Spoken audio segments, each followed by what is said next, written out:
आज के अनुपमा 24 जनवरी 2026 new promo ने दर्शकों को पूरी तरह हिलाकर रख दिया है, क्योंकि इस बार कहानी का केंद्र बनी है प्रेरणा और रजनी के बीच की बेहद बदसूरत और तीखी लड़ाई, जो सिर्फ शब्दों तक सीमित नहीं रहती बल्कि रिश्तों, सम्मान और परिवार की नींव तक को हिला देती है।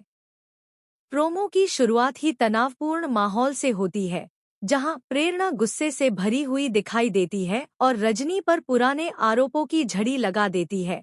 वहीं रजनी भी चुप रहने वालों में से नहीं है और वह साफ शब्दों में प्रेरणा को आईना दिखाती नजर आती है।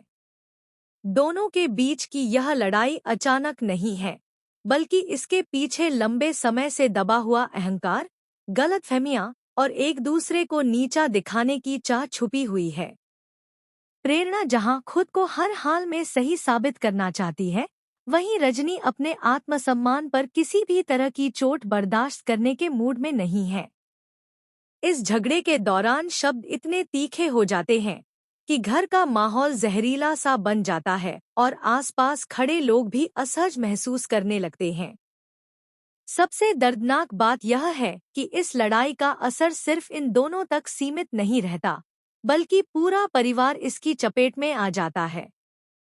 प्रोमो में साफ दिखाया गया है कि कैसे रजनी की आंखों में आंसू होते हुए भी वह मजबूती से खड़ी रहती है और प्रेरणा को साफ कह देती है कि अब वह किसी की साजिश या अपमान को सहन नहीं करेगी। वहीं प्रेरणा का गुस्सा उसे और ज्यादा बदजुबान बना देता है, जिससे मामला और बिगड़ जाता है। इसी बीच अनुपमा की एंट्री कहानी को और गहराई दे देती है, क्योंकि वह दोनों को रोकने की कोशिश करती है और समझाने का प्रयास करती है कि इस तरह की लड़ाई सिर्फ रिश्तों को तोड़ती है, कुछ भी नहीं जोड़ती। अनुपमा का शांत लेकिन मजबूत रवैया यह दिखाता है कि वह हालात को संभालना चाहती है, मगर सवाल यह है कि क्या इस बार उसकी बात सुनी जाएगी या नहीं। यह प्रोमो साफ संकेत देता है कि आने वाले एपिसोड्स में यह लड़ाई और बड़ा रूप ले सकती है और किसी बड़े फैसले की नींव भी बन सकती है। दर्शकों के लिए यह देखना बेहद दिलचस्प होगा कि क्या प्रेरणा अपनी गलती समझ पाएगी या रजनी कोई कठोर कदम उठाने पर मजबूर हो जाएगी। और सबसे अहम बात यह कि अनुपमा इस टूटते रिश्ते को बचा पाएगी या नहीं।